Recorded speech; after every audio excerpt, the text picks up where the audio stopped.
Has estado muy cerca de ministros de la Suprema Corte de Justicia de la Nación. Yo sé que has sido mano derecha de al menos un par, o si no es que tres.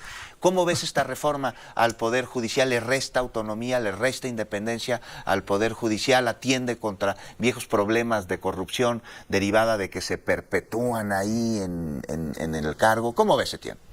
A ver, yo creo que es una propuesta muy interesante y la tenemos que tomar desde una perspectiva en la cual, obviamente, derivado de un movimiento político.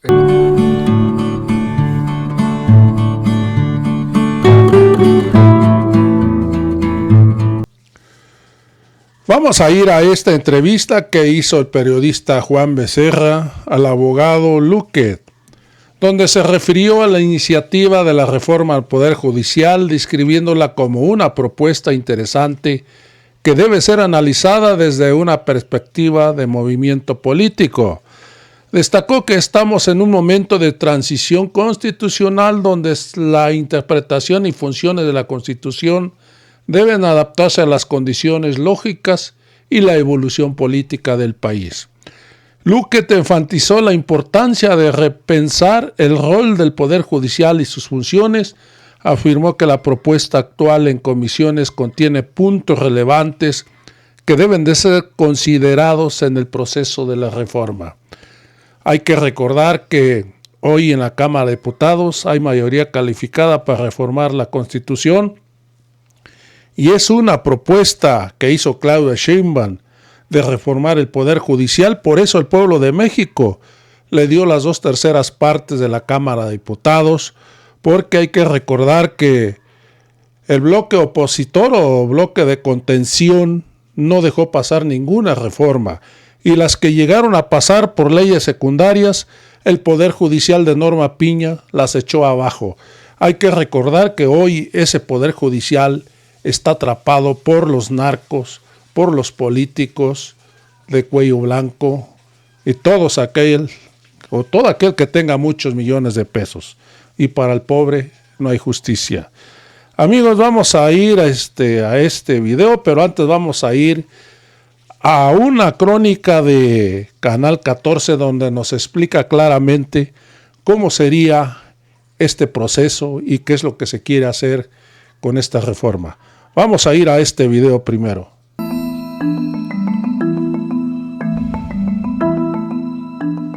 La reforma al Poder Judicial propuesta por el presidente Andrés Manuel López Obrador tiene como objetivo democratizar y eficientar a las instituciones que lo integran. Su principal eje es permitir que sean los ciudadanos con voto directo quienes elijan a ministros de la Suprema Corte de Justicia, magistrados del Tribunal Electoral y del Tribunal de Disciplina Judicial, órgano que sustituiría al Consejo de la Judicatura, jueces y magistrados de distrito. Serían electos 1.688 cargos, de los cuales solo 21 serían de carácter federal, 9 ministros de la Suprema Corte, 7 magistrados del Tribunal Electoral y 5 del de Justicia Social.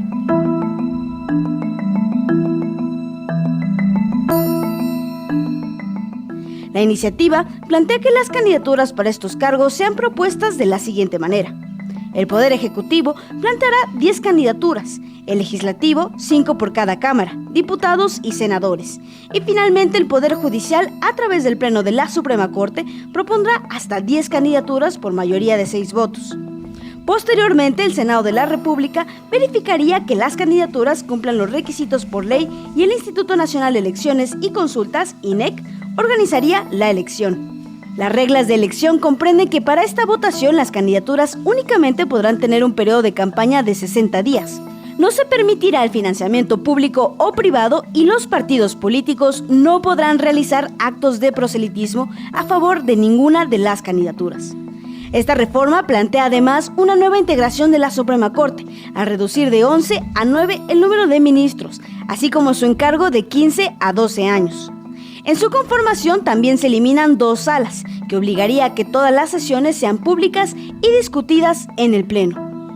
Esta propuesta además contempla los principios de austeridad republicana, en concordancia con lo establecido por la Constitución, con lo que las remuneraciones para sus servidores públicos no podrán exceder, sin excepción alguna, lo percibido por el presidente de la República. Elimina también las pensiones vitalicias para actuales y futuros ministros, que en algunos casos superan 4 millones de pesos al año. Y los fideicomisos que tiene el Poder Judicial se reintegran al Fondo de Pensiones para el Bienestar. Todos estos lineamientos no afectarían los derechos y prestaciones de los trabajadores. Sofía Velázquez, punto de referencia.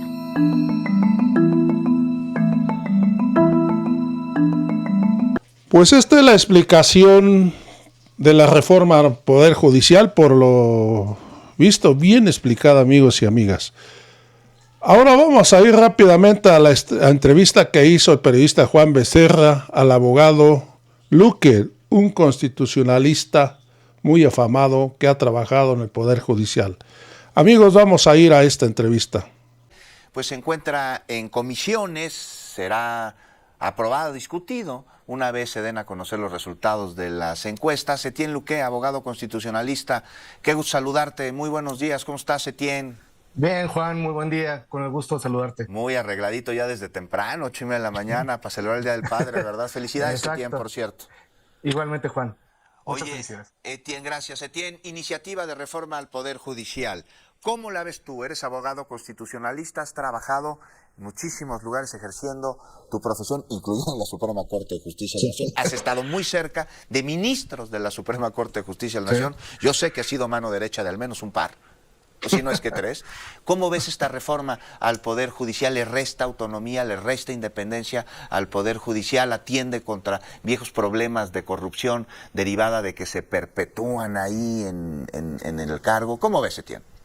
A ver, yo creo que es una propuesta muy interesante y la tenemos que tomar desde una perspectiva en la cual, obviamente, derivado de un movimiento político que posteriormente fue refrendado en las urnas, llegamos ya a lo que yo diría al fin de una generación constitucional y al nacimiento de una nueva generación constitucional. Es decir, que la forma en la cual se ha interpretado la Constitución y las funciones que tienen cada uno de los poderes de la Unión dentro de esta Constitución, se ha modificado en atención propiamente a condiciones lógicas y evolución política del país. Entonces, en este contexto me parece que es interesante repensar propiamente al Poder Judicial y la función que el Poder Judicial tiene dentro de la estructura de poder del Estado mexicano.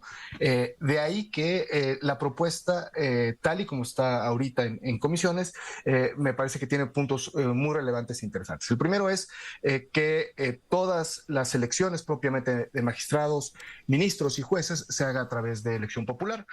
Obviamente no es una elección popular de que cualquier persona pueda entrar, sino que habría filtros y serían propuestas que vendrían de cada uno de los poderes, es decir, el Ejecutivo, el Legislativo y el Judicial podrían presentar sus propuestas de quiénes son los que podrían integrar.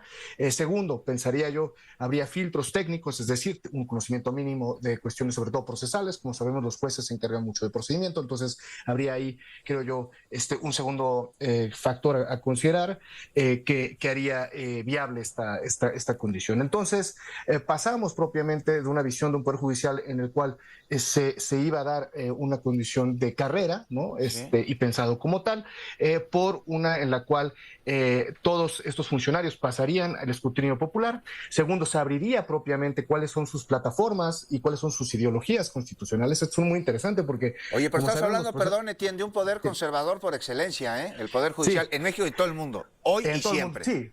Sí, esa es la función misma del Poder Judicial. Es decir, ellos a lo que están hechos es a guardar el orden establecido. Entonces, partiendo de esto, pues podemos entender por qué esta propuesta de modificación y de entendimiento mismo de la Constitución. Aquí, y esto, digamos, ha sido el debate constitucional en los últimos años, es un replanteamiento de cuáles son las funciones del Poder Ejecutivo frente a las funciones del Poder Judicial y el alcance de las decisiones del Poder Judicial frente al Ejecutivo y al Legislativo. Entonces, y esto es un debate que se ha dado en muchos países en muchas veces. No tengamos miedo, no pensemos que es algo nuevo o que es algo anormal, al revés. Es propiamente un acomodo institucional dentro del contexto constitucional. Y segundo, siempre recordemos que las constituciones son las expresiones o deben ser las expresiones de factores reales de poder. Y en este caso, me parece que es el texto constitucional el que está acompañando propiamente a una evolución a los factores reales de poder dentro del país y dentro de las condiciones políticas mismas del país. Entonces, la propuesta en sí misma me parece que es muy interesante, tiene que ser estudiada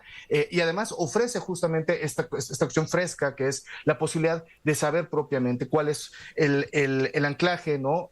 Y cómo se concibe a sí mismo el ejercicio de las atribuciones a través de procesos abiertos, ¿no? Cosa que no pasaba hasta la fecha. Y como tú sabes, incluso es una crítica que se hace a procesos de selección que se hacen solamente en Senado o que se hacen de forma cerrada a través de concursos, pues es que tú no sabes propiamente cuáles son las inclinaciones y las teorías de las personas que van a ocupar los cargos, incluso al grado, ¿no? Y esto ha pasado también en Estados Unidos, de que pues no tienes tú una determinación de cuál es la forma en la cual los jueces van a resolver una vez que estén en el cargo. Y eso a su vez genera ciertas complicaciones porque Sí. dan una apariencia de cierta neutralidad sin cargas ideológicas que no es cierta y que posteriormente sale y permea, ¿no? en sus decisiones y en el funcionamiento mismo de los órganos. Oye, Etienne, pues una discusión de esta reforma al Poder Judicial y se está buscando que se incluya pues, una enorme cantidad de personas especialistas y al Consejo de la Judicatura dijo, yo sí voy.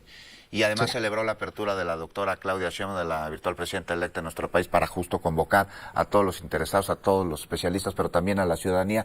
Tú como abogado y constitucionalista, ¿te parece que necesitaría seguirse discutiendo y agregando elementos a esta reforma al Poder Judicial? ¿Qué pasa con la continuidad de las jurisprudencias precedentes? Eso. Me decías algo al respecto, que sientes que ahí tendría que ser algo que incluyera y que no lo tiene. Sí, digamos, parte de la esencia de esto es, y como bien comentas, la reforma contempla la posibilidad de que integrantes actuales del Poder Judicial puedan participar en estas elecciones y de nueva cuenta seguir con su carrera. Cuestión que me parece que es normal y además justamente ofrece una transición justamente hacia este nuevo modelo de Poder Judicial, pero la parte donde yo creo que habría que poner un poco de atención es en qué va a pasar justamente con todo el aparato jurisprudencial que se construyó, y justamente se construyó en una venia y una lógica distinta a esta nueva generación constitucional, ¿no? Es decir, como decíamos, un ciclo de 35 años que termina, un nuevo ciclo constitucional que empieza con nuevos actores. Me parece que ameritaría dentro de esta reforma la posibilidad de hacer una revisión propiamente de los contenidos que fueron definidos anteriormente, cara, ¿no? a un nuevo entendimiento del ejercicio de la función judicial, de la interpretación de la Constitución y del lugar que ocupa cada uno de los poderes dentro de ello. Entonces, en este sentido, digamos, la reforma tiene toda esta mecánica propiamente de selección y de identificación al mismo tiempo de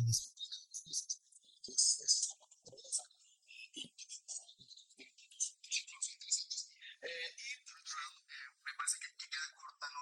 en esta cuestión de ¿y qué va a pasar con todo lo que ya se había decidido? Si justamente lo que vamos a tener son jueces nuevos, ¿no? Y vamos a tener jueces que son electos y que tienen o tendrán un mandato distinto y habrán además sido muy explícitos en qué sí van a hacer, qué no van a hacer y por qué lo van a hacer. Oye, Etienne, pues muchísimas gracias, porque además pues te despertaste tempranito en Día del Padre. Muchas felicidades para pues darnos esta cátedra sobre esta reforma al Poder Judicial. Tú como abogado constitucionalista, si me lo permites, te voy a estar buscando en la semana, pues una vez en a conocer los resultados de las encuestas y se comiencen a llevar a cabo los parlamentos abiertos, los foros de discusión. Muchas gracias, Juan. Excelente fin de semana, bueno, y feliz Día del Padre también. Oye, ¿qué canción quieres que te pongamos hoy del Día del Padre? Tú tienes el gusto musical en la sangre. Qué buena pregunta. Si no te pregunte de jurisprudencia. Cats in the Cradle de Ugly Kid Joe. Es una canción sobre los papás y los hijos cuando crecen. Ahí está. Ahorita la ponemos, Etienne, más adelante. Muchísimas gracias. Te mando un abrazo. Muchas gracias, Juan. Abrazo.